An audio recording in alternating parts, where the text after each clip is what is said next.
Yeah. Okay, just bring up the energy, start clapping the tunes,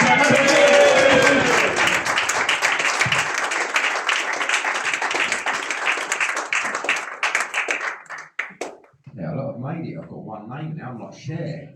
How you all doing? Yeah. I come from Lowestoft. I don't know if it shows. Yeah. I didn't always come from Lowestoft. I used to come from Cambridgeshire, and some of my mates back home asked me what it's like coming from Lowestoft. So it's like being on the world's longest shit holiday. Seriously, you haven't seen that many people look so pissed off to move to the coastline the day after a tsunami. But here we are. I want to talk to you about relationships tonight. I spent the last year in a new relationship after coming off a drought that would have made an Ethiopian wince. And it's all changed. It's completely changed. Did you know you have 2 anniversaries now? You've got the day you got together, and you've got the day you got Facebook official. What? And I regularly get pulled up on these two, and it's horrible. See, I have an understanding of relationships, like some of you lads that are married, you live together, you know. What's the first thing you want to do when you want to get your lady in the mood? The last thing on your jobs list, isn't it? Nothing turns a woman on more than the sight of a man with a bin bag in his hand. It's true. You all know it. I call it chore play.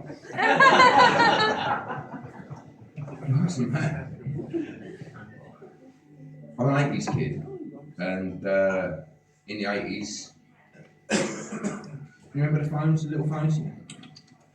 You had to wind it on, you go into booths, you get your photos back. But you had to go into booths to get your photos back. Ladies, if you received a dick pic in 1983, you knew he meant it. I was in the Scouts in 1983, or the Cubs specifically, and we got took on holiday by our Arcada. Well, we called it holiday, it was camp. And we liked him, and we decided to prank him. And he left his camera laying around, so we all took dick pics. Yeah, he was a boy, he was. I often wonder about him, he should be out by now.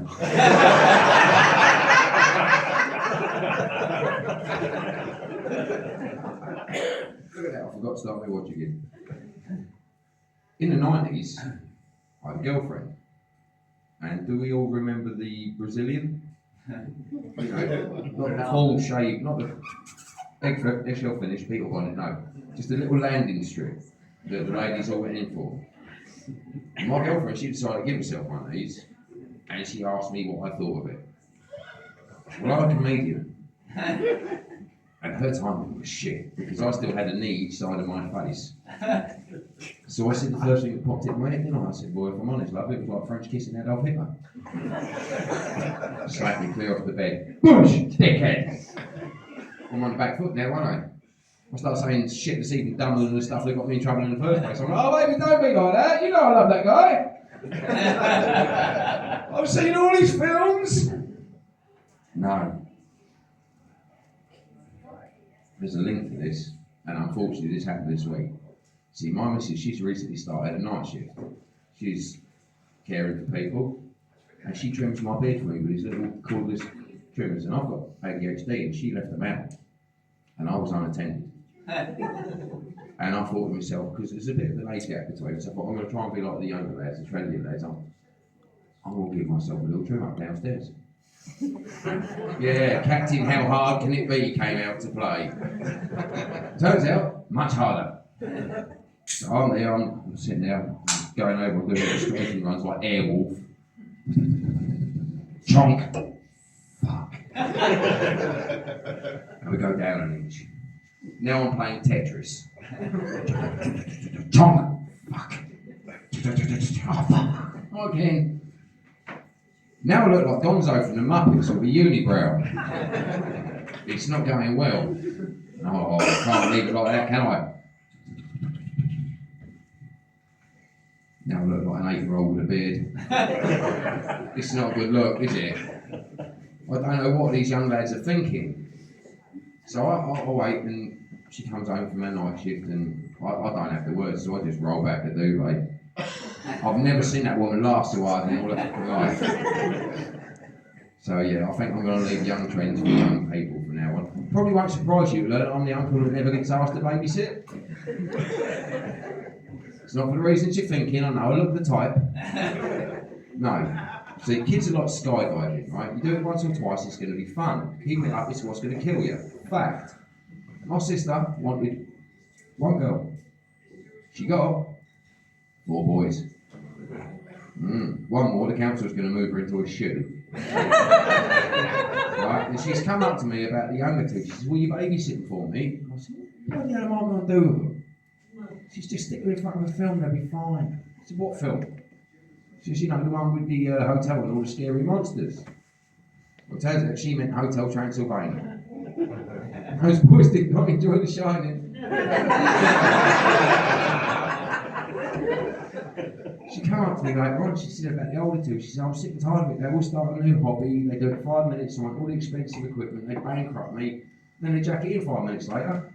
Do it, mate, didn't they are? I just wish they'd start something that they don't quit. Oh yeah? I think I can help you out there, sis. What's my budget? She says £100 each. That's a no-brainer, isn't it? I've got a crack. Yeah, she went fucking mad. But in fairness, it's been 3 years and both those little twats are still bang at it. My brother's got a couple of boys, right, and I was around visiting him. I'm not allowed to see them anymore either. But this one wasn't my fault. I was trying to behave. Right? I was around having a cup of tea, went upstairs, went to the toilet, come back out, there's a little this one. You know what you want? Uncle Clayton, what's the difference between a tortoise and a turtle? It's a reasonable question. It's unequal. I best simplify my answer. So I says, well boy, your turtle, he can swim underwater. And he can hold his breath for a really, really, really long time. And your tortoise, well he can't. I didn't think no more of it. I went downstairs, finished my cup of tea, went home, an hour later, the brother's on the phone, fuming. Turns out he's just been upstairs to the bathroom. He's found my nephew in tears, having just confirmed that what his family had was in fact the tortoise.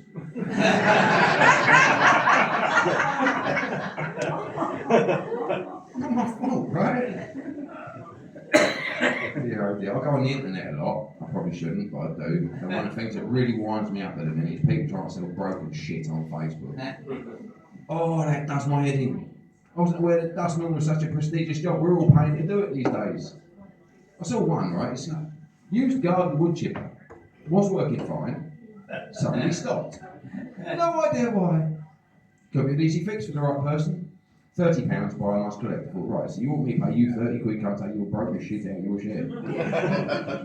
Well, I was outraged. Straight away I thought, right, I'll put my own advert in your comments, haven't I? Used pacemaker. Was working fine. Suddenly stopped. Could be an easy fix for the right person. Sadly, the great dad, this turned out not to be grandma. Buy, I must collect. Well, I was on a roll then when I saw another one sit down looking for a baby doorbell. So I thought, have you tried a stocky toddler? And they ask you your opinion on things as well, don't they? So there was one, Halloween, just gone. Which would you rather be, vampire or werewolf? Hands up, who'd rather be a vampire here? There's not many of you again. Virgins. Neck action. Endless youth. Not big selling points in East Harding, no? Because let me outline what the rest of you just chose by default, right? Every 4 weeks you're going to spread hair in funny places, your food's going in the toilet, you're probably going to bite the guests. Puberty. You've chosen puberty, people. 12 times a year for the rest of your life. Now let's go back to the vampire thing for a second and look at the times there. I'm ginger. There are none. I can't go out in sunlight anyway. I can't stand in front of the microwave if the meal takes 3 minutes. There's nothing. Sometimes when I get on the internet, I'm drunk and no one's watching. And I like to have little adventures. And one of my last little adventures was to see if I could break Moonpig cards. I wanted to see if there's anything they won't print on the card. Turns out there isn't.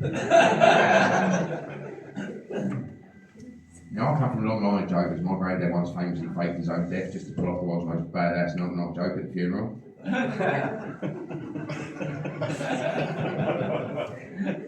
Thank you for all your hard work, Mike. It was much appreciated. Thanks for helping me fake my death and letting me hide at your house. Always thought having an undertaker as a mate was weird until now. Couldn't have done it without you, big fella. Cannot wait for the funeral next week to see how long it takes those pricks to realise that I'm the vicar. Thank you so much, love, Granddad. So then let that one through. I thought, okay then, let's just ramp it up a little bit.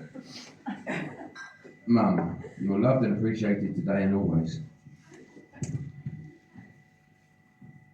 Mum, I'm sorry I waited until your divorce was final to tell you that those escort charges on Dad's card were mine. Please answer my calls. I miss both of you guys and it sucks living with Nan. Dad's still being a right prick over the whole thing and I wondered if you might have a word for me. Love you, your son. Kiss, kiss, kiss. Do we have any animal lovers in tonight? Yeah. Stop it, your habits are illegal and immoral. God, little Frenchie. Sorry. I wonder what happens to him. Dear Mr. Jenkins, I'm sorry to bother you, what must be a very difficult time for you and your family. Words cannot fully express the immense amount of remorse I feel for eating your poodle dog Benji, or for frightening your wife and small children. I can offer no explanation for my shocking conduct that day other than to say the crystal method is a very powerful drug, and one which brings the baser aspects of a man's nature to the fore. I'm now seeking help, and I would like to make right any harm I've caused, so I hope it will help you and your family to know that I too thought Benji was lovely. Thank you ever so much. You've been great.